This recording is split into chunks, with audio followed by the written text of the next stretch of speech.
Shot by a United States Marine armed with a high-definition camera. Sean Fairburn used that camera to record the invasion of Iraq in 2003. The results of his work, as you'll see, are unforgettable views of war from the inside, images of hellfire and true death-defying heroism, seen through the eyes of a combat veteran with a real understanding of how battle unfolds, all in high definition, and all revealing a side of war that could only be recorded by one who was part of the action and a brother in arms to his fellow Marines.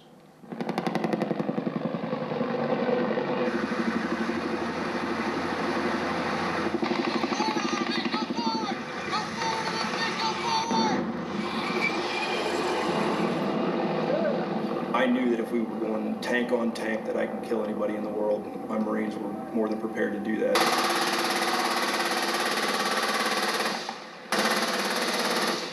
Off from the shoulder to the left or the median to the right. There's really not a whole lot of certainty on the battlefield. Not knowing what's going to happen is the terrifying and exciting part of it that makes it like no other event in your life. You actually do lose track sometimes of how many rounds you've fed through your machine guns.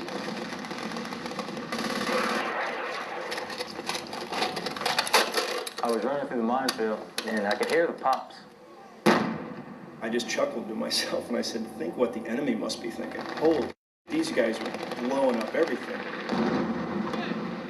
I just knew that I had to run out there and blow some stuff up. That's my job. That's what I do. There was bodies and tanks shooting and artillery exploding. My first instinct was like, whoa, maybe I shouldn't be doing this. But then I was like, wait a minute, this is your job. This is exactly, and it doesn't get any realer than this. Turn the engine off! You know, I don't recall seeing reality combat footage that is this graphic. It's one thing, this is shot in high definition. And when one talks about the fog of war, here in frame after frame was the fog of war enveloped in dust. Any close calls? Many close calls. Rounds, RPGs, small arms fire, stuff was flying around all over the place. My intention was to try to capture it. Chief Warrant Officer Sean Fairburn was sent to Iraq with the first wave of Marines in March 2003. His official orders literally say, shoot the war. So I'm trying to drive up close to it when tanks are firing at other tanks and vehicles are firing machine gun fire back and forth. I tried to continue to position myself where I'm close, but not so close that I'm in the line of fire of any misses that don't hit the tanks. I'm in the back of a Humvee. I'm screaming out to my driver to try to get him into a tactical position that's great to be able to shoot, but safe enough to where we're not in the line of fire. Although the shooting he was doing was with a camera, Fairburn's camera team was also armed with an M16. My weapon is the camera, and I'm shooting and shooting and shooting and shooting and having explosions go off here and tanks blowing up over there and artillery pieces popping over here and small arms and things on fire blowing up left and right. All right, so this is how you got around with your tripod set up on something level. Tripod's actually ratchet strapped to the back of a pickup truck version of a Humvee. There's no armor on this vehicle at all, and I'm standing up and exposed the entire time. And there was no better vantage point for me to be able to have the mobility and have the flexibility to shoot 360 degrees to capture anything going on at any time. He's running down the wall. This was really the only way that I could think of to be able to capture the battle from the front, and my job, my mission, was to shoot the war. Doing his job is something Sean Fairburn takes seriously. He's the product of a military family. His father served in Vietnam. While he was still in high school, Fairburn enlisted in the Marines. He served for 6 months in the first Gulf War. How did you become a combat photographer? My civilian job was working as a cinematographer. The Marine Corps heard about me, and they knew that I was a veteran, and they knew that I was working in Hollywood as a cinematographer. How does a Hollywood cinematographer wind up going into the brown hell of Gulf War II. One of the things I started doing when I was a camera operator was shooting sports. Sports is filled with uncontrolled action. I ended up shooting a lot of commercials and feature films and television shows. I was John Woo's combat camera operator in a movie called Wind Talkers. Fairburn shot this battle scene for Hollywood using stuntmen and special effects.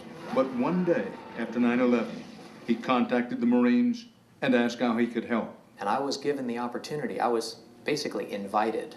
We're gonna go on a little mission and we would like your skills to come and shoot the war. Would you be willing? Has to be an enormous difference between shooting Hollywood films, even action films, Mr. Woo and others, and real bullets on a real battlefield. Just like any combat cameraman, I wanted to see how much I could handle and stay in there as long as I could and shoot with a high-definition camera up until the time that my own personal life was threatened or the lives of those Marines on my crew. And I made a decision to try to come back with all the rounds that I started with the weapon that I had been issued.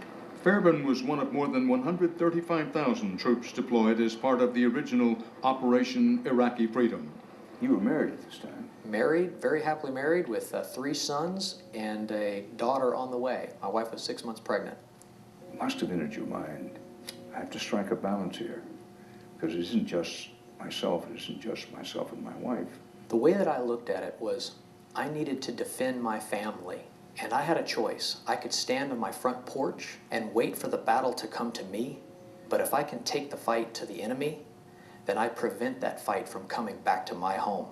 On March 2nd, 2003, Sean Fairburn kissed his wife Amy goodbye and headed to Kuwait City. I said, I want to go where the thickest part of the fight is, sir. He said, there's going to be enough of that for everybody. So wherever you go, you're going to get that. I said, put me wherever you want, sir. He said, how about tanks? I said, tanks sounds great. He said, Delta Company is going to lead this fight.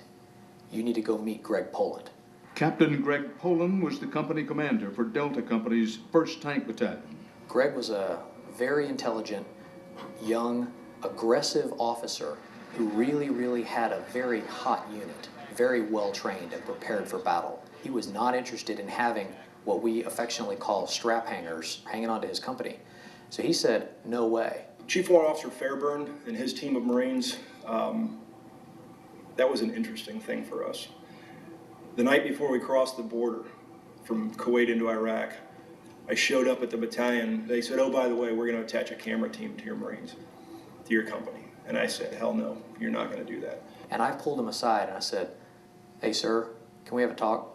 I was in the Gulf War, so I'm not coming in green, and I'm not going to be dead weight. And we talked it through, and he said, you know, I've got the background. I was in the Gulf War as a LAV crewman. How can I convince you that this is goodness and we can do this? I'm going to be an asset to your company, and I'm going to capture your company in high definition. History will remember your activities in this war. Did he buy it? He was a history major, so he understood the significance of having that longevity. And my selfish reason for ultimately saying, yeah, I think this would be a good thing, is I wanted to showcase my company. I wanted history to record that Delta Company did a great job, not for me, but for the Marines. And he said, okay, we need to get a few ground rules, worked out. You can't get in front of my lines of fire. And he said that if you make my Marines look bad, I'm going to kill you. Did you think he meant that? Oh, I knew he did.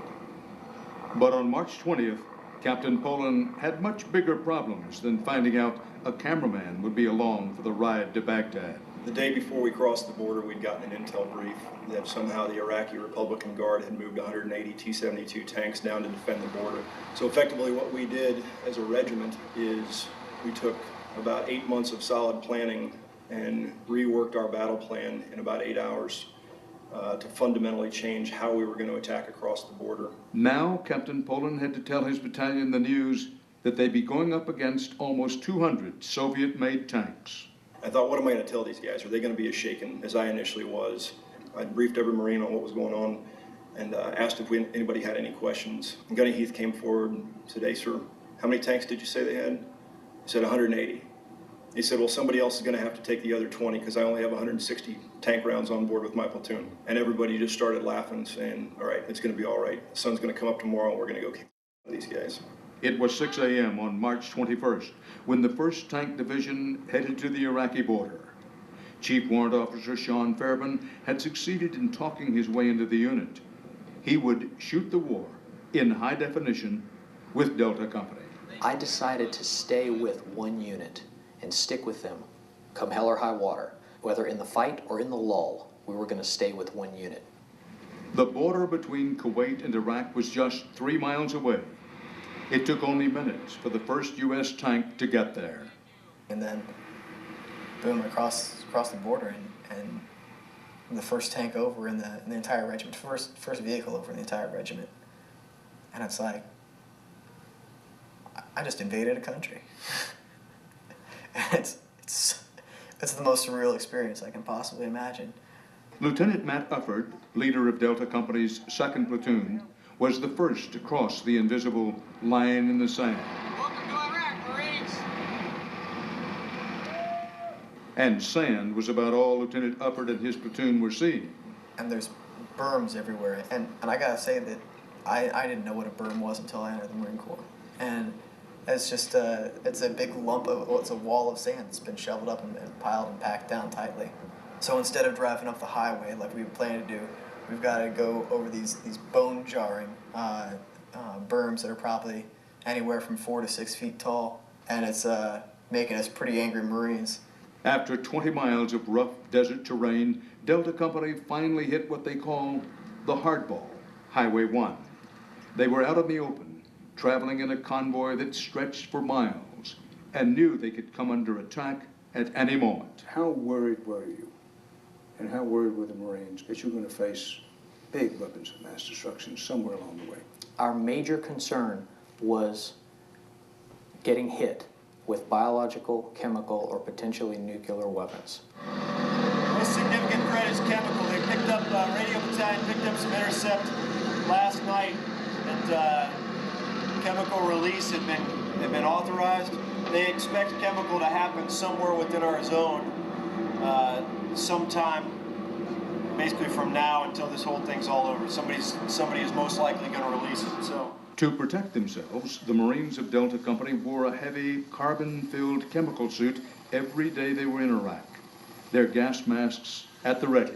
That was the number one fear. What was number two? Number two was going to be the enemy well-positioned and outthinking us. So our tactics and our training were intended to be able to keep us alive. It would take a very smart, very well-armed enemy to be able to stop our assault. But whether sports or war, always tough to win on the road. Very much so, very much so. You don't know what the enemy has done on their side of the field to prepare for that battle. By the end of the first day, there was no sign of the Russian-made T-72 tanks. In fact, there was no sign of the enemy at all. We were very surprised that we did not find armed resistance. Our intelligence was very specific that we had a very large enemy force that would come against us and oppose our crossing. This is the first time that tanks ever led the fight because we fully expected a large tank-on-tank battle right out the gate. Searching the horizon for enemy tanks, Delta Company's road march continued, led by one frustrated commander. Where's this large enemy force? The Iraqis, by all of our intelligence reports, the Iraqis had upwards of 2,200 tanks. Where were they? When we come back, the first firefight with the enemy and a deadly encounter involving a television crew.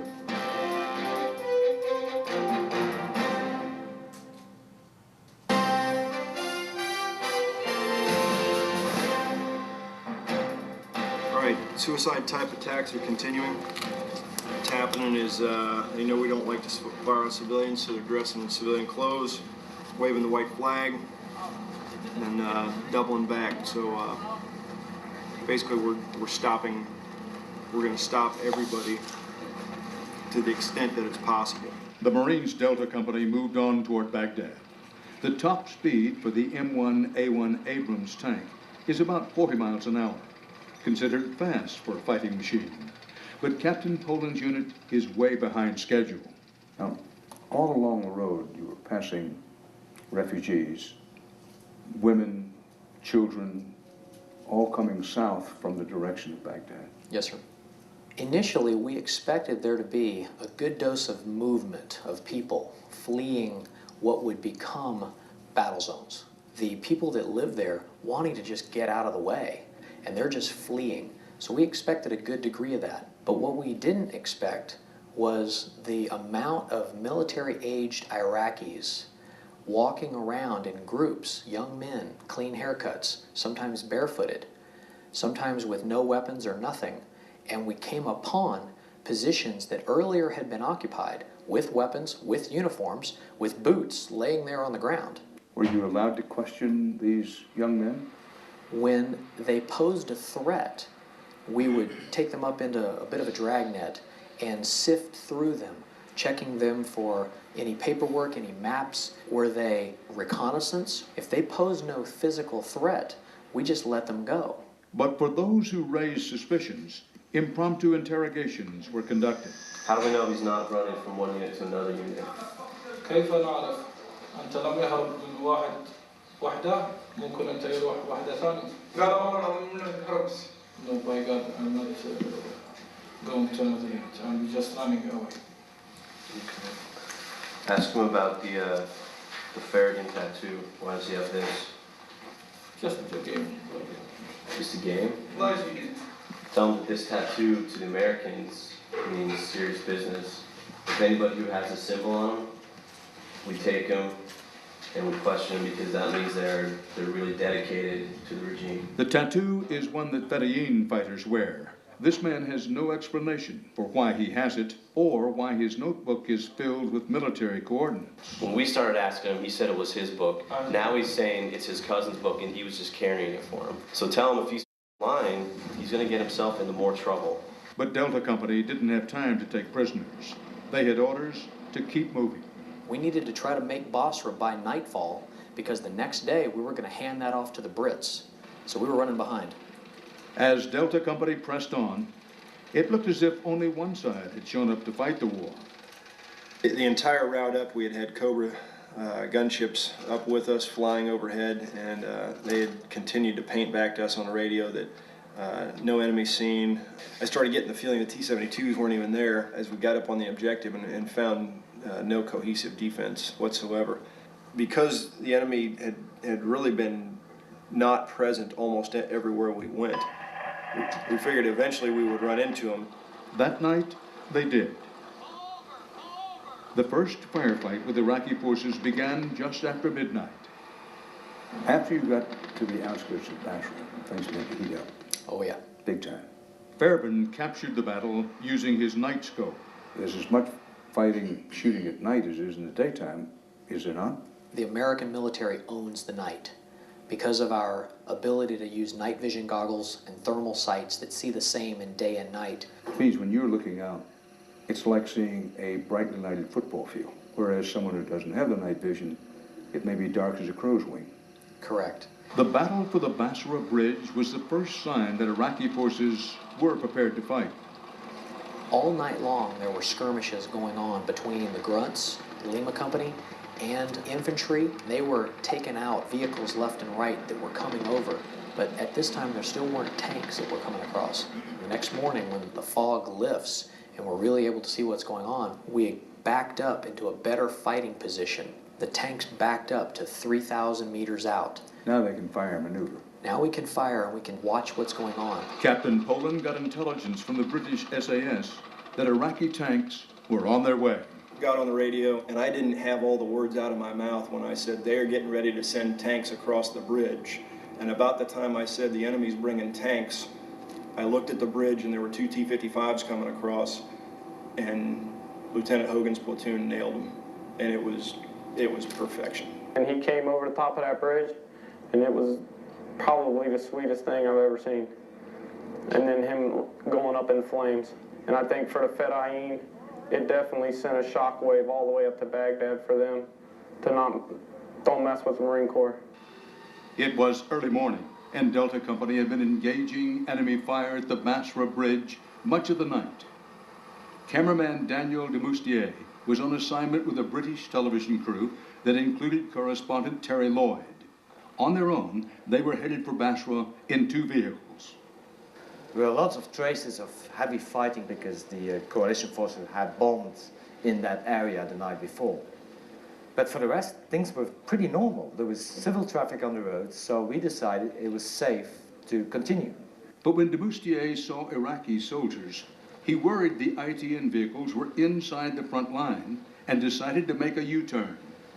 And I made sure our second vehicle, which had 2 other people from our crew, Fred Nerak and Hussein Osman, our translator, that they were following us, and they did. At about 2,000 meters out, the vehicles came across the bridge, and we didn't engage because initially no hostile intent was seen. I looked to my left, and this Iraqi vehicle, a pickup, white pickup truck, is now driving just next to me. And I look in this truck, and there's 2 Iraqi soldiers in there.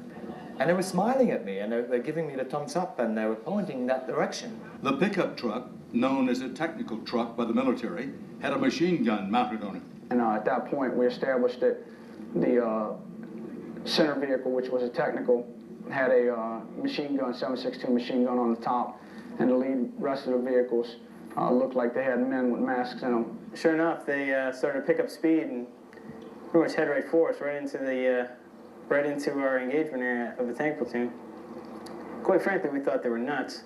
And when they came towards us, they engaged, the Fedayeen actually engaged from the truck to the TV vehicle and started shooting the TV vehicle. At 500 meters, we basically gave the command to open fire on the convoy. And then I heard very clearly firing starting from a distance. And the first thing that went was my front windshield.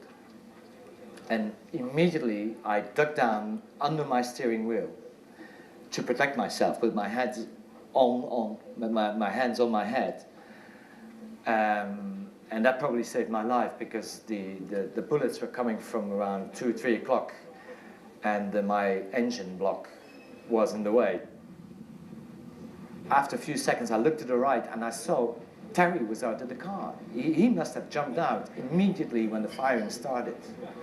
Then my car kept going, and I was not steering actually, it just went automatically, and then suddenly it stopped, and when I looked up, I saw my whole car burning.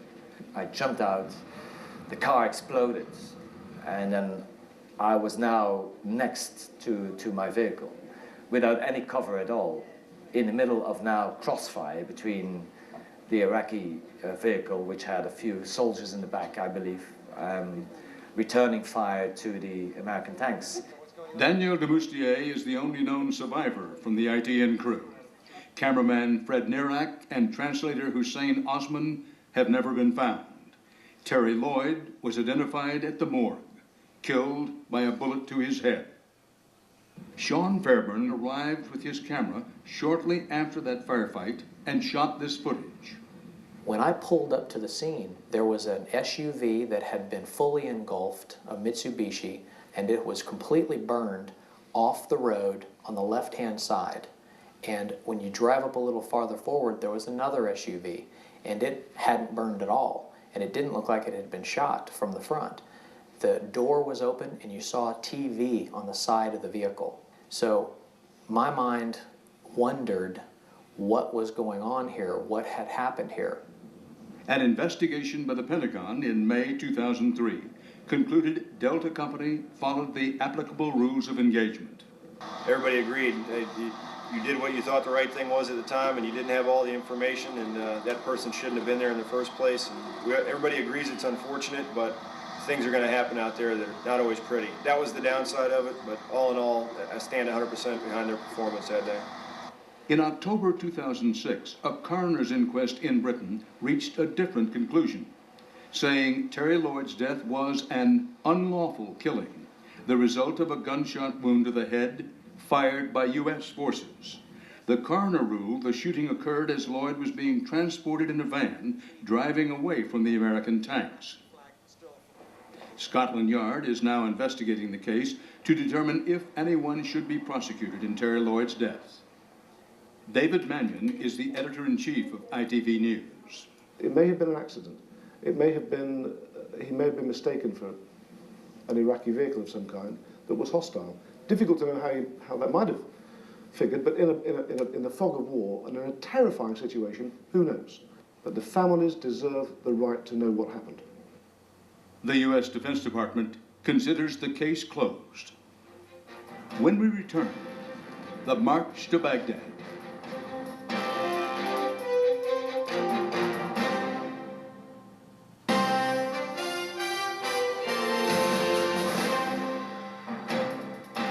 The one thing that scared the hell out of me was the chemical and biological threat. Mainly because you can't really guard against it. It was about sunset on the second day, the call came out, gas, gas, gas. And that means chemical attack, biological attack. So we all did our immediate action procedures, put on our gas masks, buttoned up our tanks, and the worst fear was being realized at that point. Chaos on the radio, we got to get out of here, we got to continue. This turned out to be a false alarm. There was no chemical attack. Delta Company was ordered to push on. They would drive all night through the open desert. At that point, we were about 4 days without sleep because we didn't sleep much before we crossed the border, so the exhaustion was starting to set in. The next day, Captain Pullen and his Marines got an unexpected break as the mother of all sandstorms blew in. We looked out to the west, and there was just this unholy cloud of dust coming, and it was literally the dust storm that stopped the war. I personally think God called a timeout. We were so dangerous to ourselves at that point, we were so exhausted, and literally nobody could have fought in that. For 2 days, Delta Company hunkered down and waited out the storm. When it cleared, they got word that a tank crew from Charlie Company was missing. All right, speaking of Charlie Company, everybody know Charlie Company lost a tank crew? Yes, sir. You heard that? All right. On March 25th, Captain Poland told his Marines that the tank had been found upside down in the Euphrates River. I don't know how it happened, but bottom line is positive control of your people. This photograph of the crew was recovered from the camera inside the submerged tank. Staff Sergeant Donald May, age 31. Corporal Robert Rodriguez, age 21. Private First Class Francisco Flores, age 21. And Lance Corporal Patrick O'Day, age 20. 2 nights later, Delta Company had a close call. Darkness had set in, and I think it was Lieutenant Ufford that called on the radio, middle of the darkness, and said, "Hey, sir, do you know our position's in the middle of a minefield?" And I'm thinking, oh, God, here we go. So quickly I get on the radio and told everybody, don't dismount your tanks. The next morning the sun came up, we're sitting in the middle of this minefield, and by the grace of God, we didn't trip one off. The more disconcerting thing, though, was as the sun came up, right out in front of our position to the west was a Marine Corps Huey helicopter that had crashed. And that was the first American damage that we had seen. The pilot had been forced to crash land by a mechanical problem.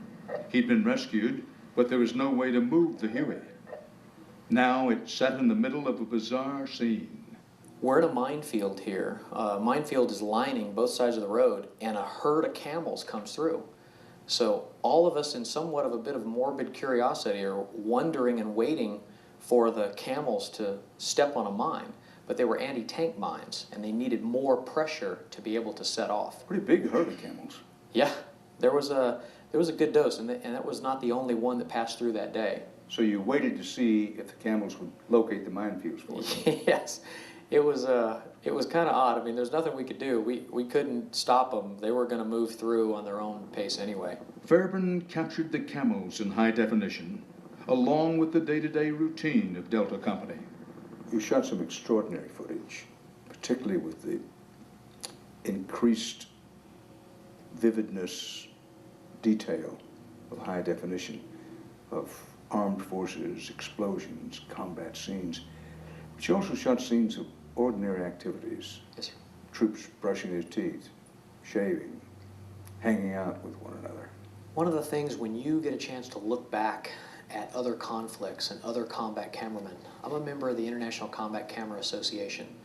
And I didn't know of such a group. Absolutely. And I had opportunity to speak to combat cameramen from World War II and Vietnam and Korea. So when you have an opportunity to go back and look at fellow combat cameramen's work, and you get a sense of what did they shoot that worked and what didn't work, one of the things that you kind of come away with is a sense of what was the day-to-day activity? What did it look like? What did it look like when Marines had to shave? What did it look like when they had to brush their teeth? How did they do that? Where did they do that?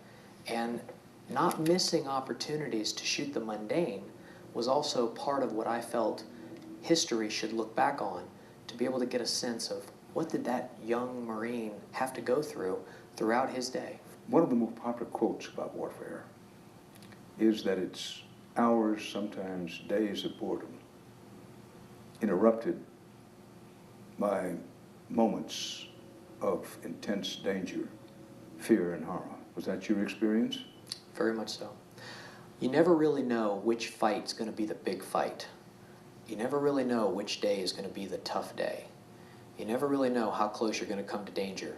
You live kind of moment to moment, firefight to firefight. Although Delta Company was not encountering much in the way of opposition, they were finding abandoned artillery, tanks, and military vehicles everywhere they turned.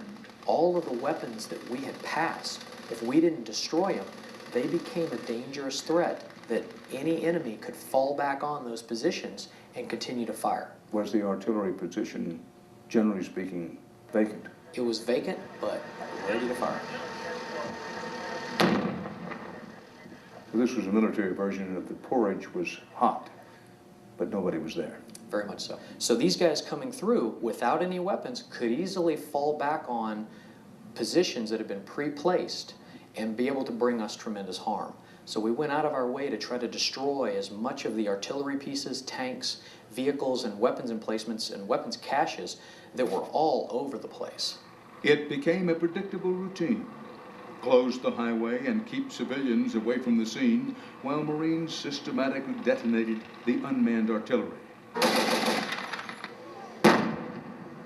According to Fairburn, some Iraqi civilians joined forces with the Marines. In most cases, they were trying to help us by saying, we found weapons over here, we know there's weapons over there. In my house, underneath is where there's a whole lot of mortars. So they were doing everything they could to try to help us when there were no other Iraqis around, because the Fahadeen was also in and among them.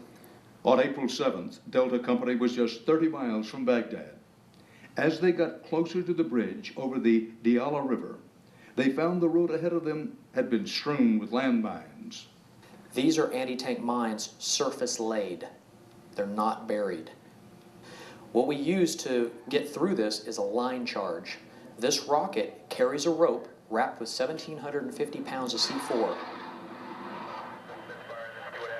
When it explodes, it blows a gap in the minefield. It's a gigantic explosion. You see just the face of this, but this is 100 yards long, and it goes very deep. But despite the obvious firepower, it wasn't enough to clear the minefield.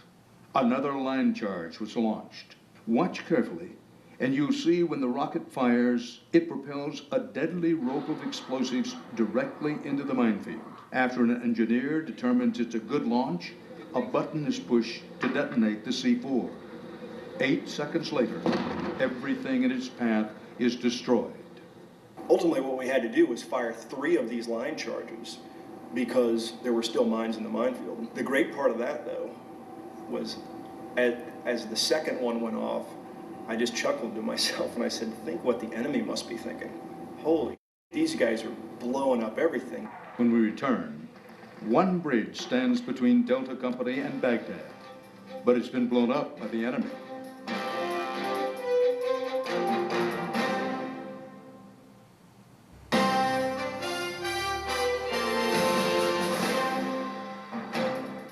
With the minefield finally cleared, Delta Company was now at the Diyala Bridge. Our battalion got a mission that we normally wouldn't expect to get, and the mission was to conduct a feint. It's a tactical mission to try to show the enemy and convince them that we're coming one way when in fact we're going somewhere else. And what we were trying to do with the feint was to convince them we were going to the northern crossing site of the Diyala River, which gets us into the outskirts of Baghdad. As they approached the bridge, a young lieutenant named Easton spoke up. And he looked up at all of us and said, we've got the initiative. We got to press across this bridge. We got to go. And we all looked and said, you know, he's right. Screw this feint thing. We can exploit. Let's get across this bridge. For the first time since Basra, the Marines of Delta Company were again under heavy fire. And then the enemy started taking some shots at us with machine guns and RPGs. And Lieutenant Ufford was in the lead again, the lucky that he is. He was up there, he was taking care of the fight. It was plenty hot, and there were pieces of tank flying everywhere. It was the sort of thing that makes combat exciting when it is exciting. The Marines found that the bridge had been seriously damaged by the Iraqis in an effort to keep U.S. forces from crossing. Now the Marines would use a huge steel span to get across. We laid an AVLB, Armored Vehicle Launched Bridge, over a remnant of the hole to try to get across under heavy enemy fire. So they put this equipment down to allow the tanks to cross. To give it a little bit of extra footing, it was still not long enough to span all of the area, and this could have collapsed at any moment. And there's also 500 pounds of C4 still stuck in here that hadn't been detonated. On the other side of the bridge, the body of one of the Iraqi bombers was found.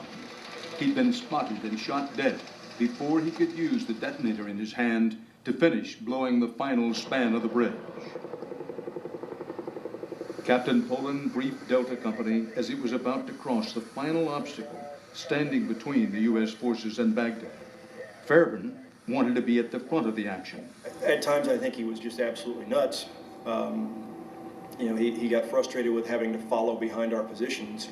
So as we crossed the Diyala River and we were going basically into the teeth of the enemy, he pulled me aside before we started that mission. He said, I want to get across the river first. I said, Greg, listen, I need to be ahead of that platoon so I can shoot the platoon coming across. It's going to be a historic moment as tanks cross over into Baghdad. And I said, no way can you go first.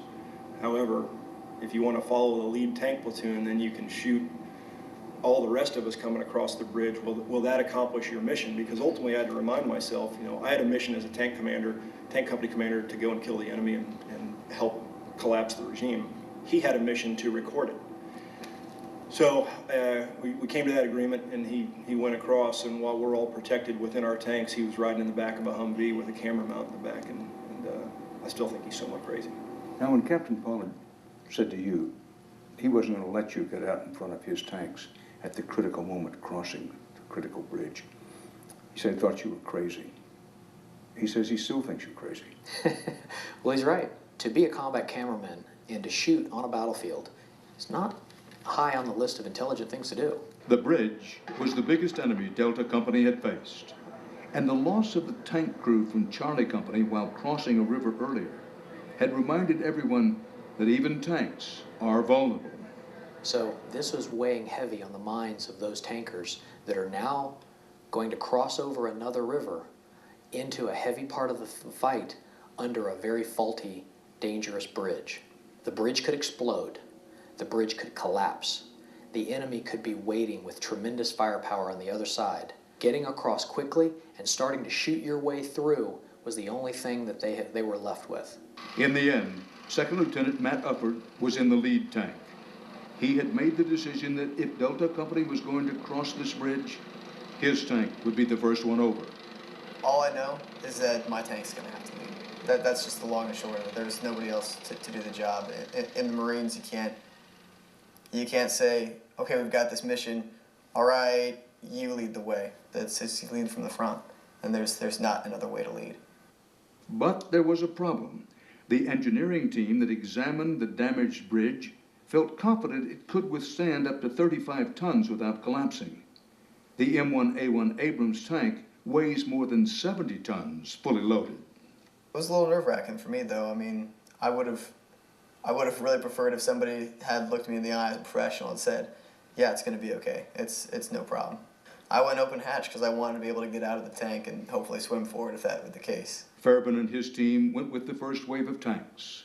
This is the view as they crossed the Diyala River and quickly got into position to shoot as Delta Company's tanks crossed over the final bridge.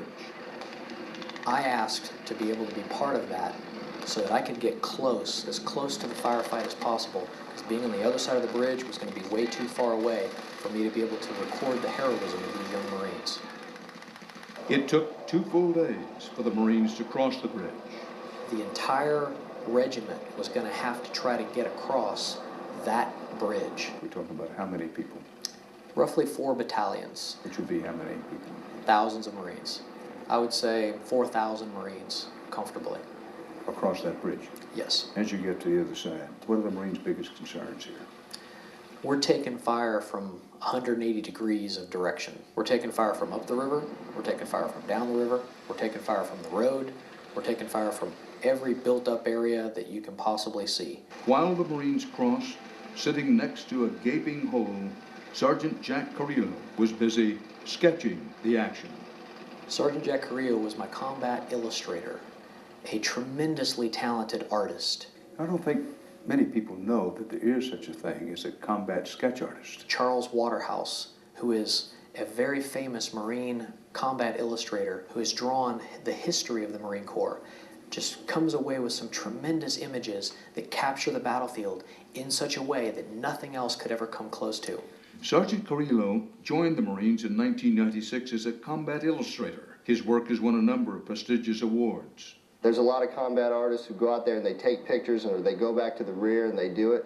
I'm a firm believer that you should be right here in the mix with whoever you're documenting. You should be living the way they're living. You shouldn't be taking pictures and painting when you're comfortable. What happens right there is the best you can get it. Throw it down and tell that story. It doesn't have to be pretty, and if it is pretty, that's okay. But right there, raw, what it is. That's combat art. Carrillo happened to be right alongside me in the toughest thick of the fight. Some of the hairier times, like when there's actual gunfire and things like that, I said, well, keep your eye out for me. Let me get this down real quick and sketch it as fast as I could. But it gets dangerous because you have to take part of yourself out of the game. We were crossing, we were the 4th vehicle back. As soon as we stopped, it just popped out and I started drawing as quick as I could what was going on. There was bodies and tanks shooting and artillery exploding. My first instinct was like, oh, maybe I shouldn't be doing this. But then I was like, wait a minute, this is your job. This is exactly, and it doesn't get any realer than this. No photo, nothing can put it down later the way you're feeling it right now. Some of the rawest, truest ones are the day we crossed that bridge. And they were just rapid ink drawings as fast as I could pop them off. Those are some of my favorites. He was with you sitting next to a crater, drawing the action that was unfolding in front of him with shot and shell around. Is he crazy too? Absolutely. Carrillo also had an M16, and while he was drawing, his M16 was right there at the ready. And he said many times he had to put his pencil down and grab his weapon just in case. And you hear me on the tape actually hollering out to, keep an eye on that small arms fire and make sure it doesn't come our way, because his other job was to protect us. Let me say to you candidly, I don't want my security man off sketching, which yours was. Yes. I probably did about five quick ones, and then a large explosion. I said, it's time to focus a little bit more on combat than art. You can't say you're a combat artist if you haven't been to combat. It's almost like an initiation, really, and I'm going to savor every minute of it. Meanwhile, on the other side of the bridge, Delta Company encountered another minefield blocking the road into Baghdad. Once again, a mine-clearing line charge was launched. It doesn't detonate. Someone has to manually set it off. The line charges go off about 75% of the time, which means 25% of the time, they don't go off. Some young Marine was going to have to take 2 sticks of C4 and run out onto the battlefield under heavy enemy fire and manually set the thing off and detonate this line charge, because the only way we were getting through was to cut through this minefield. Who did it? A young Marine named Lance Corporal Joey Biancamano. I had in my hand 2 blocks of C4. They're 1.25 pound blocks, so it's a total of 2.5 pounds of C4 with 45 seconds worth of time fuse. The plan was jump out the back of the track, behind cover, run to the 3rd block, in the line charge, put it tight and touching, pull the fuse igniter, and run back as fast as I can. Whom did you know to get this job? Usually, you're the one that draws the short straw. Joey Biancamano was in the back of an AAV with one other Marine, Baldonado, who was senior to Biancamano by 1 month. So the responsibility fell to the senior junior Marine to be able to make this run. Lance Corporal Baldonado and myself used to talk about who would make the Medal of Honor run if we ever had to do it. And his idea was that we should go together, both of us, that it would be fair. I told him no. Lance Corporal Baldonado has a wife and a young baby boy, 2 years old, and another one on the way, due in May. I said, there's no point in both of us going. It's a one-man job. Biancamano and Baldonado had argued the whole time. Biancamano saying, you're married, you have a kid on the way. Baldonado saying, I'm the senior man. It's my responsibility. I'm going to make the run. So when the staff sergeant yelled down into the hold, Marine up, Baldonado grabbed the C4, put a detonator in it, wrapped it with det cord, getting it ready to go. And as soon as it was ready, Biancamano snatched it out of his hands. He opened the door and he took off running. He sprinted out onto the battlefield. By now, every tank gunner, every tank loader, and every tank vehicle commander was firing rounds left and right to both sides of the road to try to keep the enemy's heads down, to cover him and give him a chance to be able to get to where he needed to go. He set the charge on the battlefield. He sprinted back. There's a tiny little bit of footage as he gets back to the vehicle just in time to close the door and lock the hatch before the detonation goes off, blowing a hole in the minefield. There was a lot of cheering and yelling and a lot of hand clapping and high-fiving. It was a good feeling. I heard over the radio our lieutenant ask who was the bow-legged kid who just made the Medal of Honor run. I was like, that was me. Yep, there it was. I asked Biancamano, why did you do this? And why did you do it instead of whose job it was supposed to be to do this? The day we left, we had a big going away thing. We were all in our camis, our desert camis with our weapons, our gear stage, getting ready to get on the bus. We had some family time. It was the first time that I met his wife, and she made me promise that I wouldn't let him come back hurt or dead, that I would take him back alive. So I didn't want to go back on my promise to her. Wow, what a story. He called it the Medal of Honor run because odds were he wasn't going to make it back. Let's repeat this man's name loud and clear right now. Lance Corporal Joey T. Biancamano. I was not aware of the strategic significance whatsoever. I just knew that I had to run out there and blow some stuff up. That's my job. That's what I do. When we come back, more heroic acts and the final push to Baghdad. I'm going to tell her I ran into a minefield, the 5-foot-long section of explosives, blew two rows of minefield, and watch a jaw hit the floor.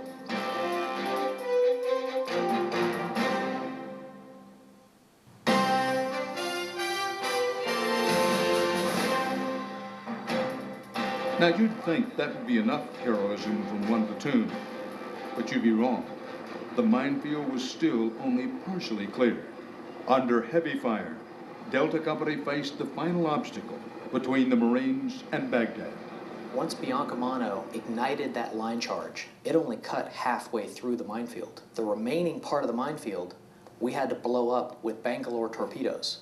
So the other engineers had to run out there and build Bangalore torpedoes, much like you've seen in the beginning of Saving Private Ryan, where they say, Bangalore's up. Bangalores! Bring up some Bangalores! Engineers coming! It's a tube of C4 that gets attached together and shoved into the minefield.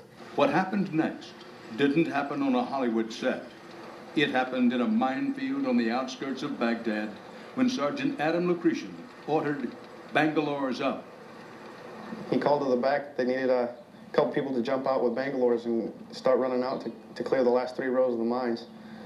I remember looking at Lance Corporal Noonan, and we just both sort of clicked on the autopilot, and the next thing I know, we're both outside running downrange with these Bangalore's. Me and Lance Corporal Covian kind of looked at each other, grabbed the Bangalore torpedoes, and started running. On the way out there, the first thing going through my mind was actually how fast Lance Corporal Noonan was running for a guy his size. I've been told it's approximately 150 meters. I don't know, it seemed like I ran about 5 miles just to get there. They had made it back alive this time. But there were more mines to clear. They each grabbed 2 more Bangalores and raced back into the minefield. As we neared the row of mines, I began noticing cracking sounds all around me. We got that Bangalore set in, and on the way back, it dawned on me that we were getting shot at, and I was just trying to get back as fast as I could before the Bangalores went off. After the first 2 runs, we had the 3rd Bangalore prepped for the last run to the last row of mines.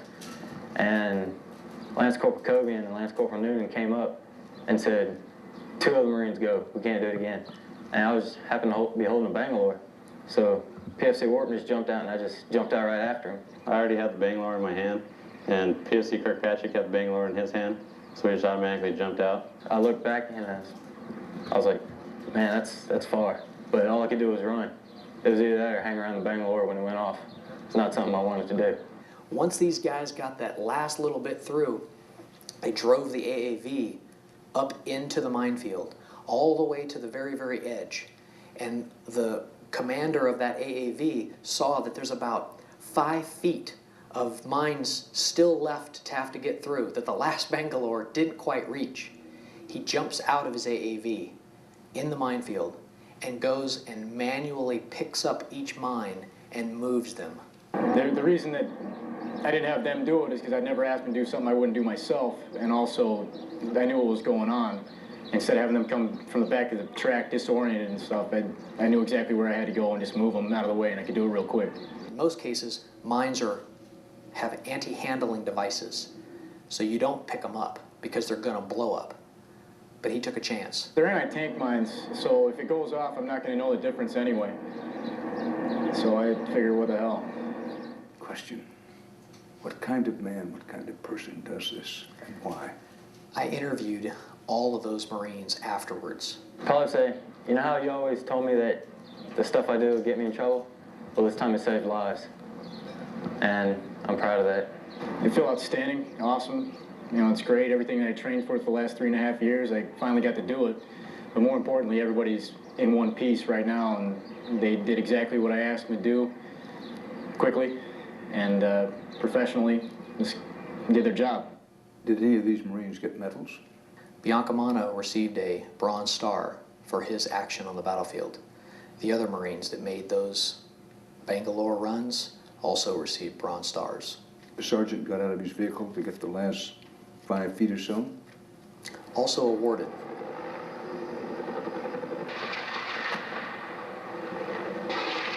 As these climatic scenes were unfolding, Fairburn was grappling with a very different kind of crisis. I'm running short of tape. The analogy that I use is I'm running out of ammo. The just terrible feeling of not rolling and having explosions go off here and tanks blowing up over there and artillery pieces popping over here and small arms and things on fire blowing up left and right, and trying to capture this but knowing that you're running out of tape. It was very, very frustrating to me.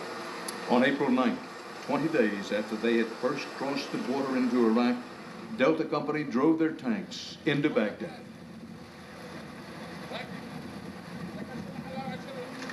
It was good to finally be in Baghdad. You know, it was strange. It had been this faraway specter for months on end, being in Kuwait, and cross the bridge and you're in Baghdad, just like that. It's strange. It's really amazing the effect we've had on some of these people, and they're not all happy to see us. Some of them are glad that we did what we did. Now they wish we would leave. But I can understand that too. You know, if I lived under this type of regime. And I saw the United States rolling like this, I would want us to do what we did and get out. It's let us have our country back. The next morning, you see on the face of Captain Greg Poland a tremendous amount of angst. He's still expecting resistance in Baghdad. Where is the enemy? Are they all consolidating back in Baghdad? Are we going to have, you know, the mother of all urban battles waiting for us? Where are they? That morning, Captain Poland said, you know, I expect some Marines to get hurt today. We thought there was going to be fighting, urban combat in Baghdad. I had steeled my heart against the fact that I very likely could lose a Marine. And the prayer that I prayed constantly was keep these guys safe. I don't want medals. I don't want anything other than to take these Marines home to their family. And that prayer was answered. We didn't lose a single Marine in Delta Company on our march to Baghdad, and ultimately I got to take them all home. Captain Greg Poland is now Major Poland. He's back in Iraq on another tour of duty. In less than a month, the images you've seen tonight will be 4 years old. Chief Warrant Officer Sean Fairburn's remarkable pictures tell a story that every U.S. citizen should know. A story of the incredible work done in our names by those who wear the American uniform. And they record for posterity how it looked and how it sounded when the best, most professional fighting force in the world crossed the desert into Iraq. 4 years later, the war goes on. The story is still being told. Our Marines, our soldiers, our airmen and sailors continue to fight. Our understanding of the current war in Iraq is still evolving too, informed daily by news headlines, and much of the story will have to wait for the judgments of history.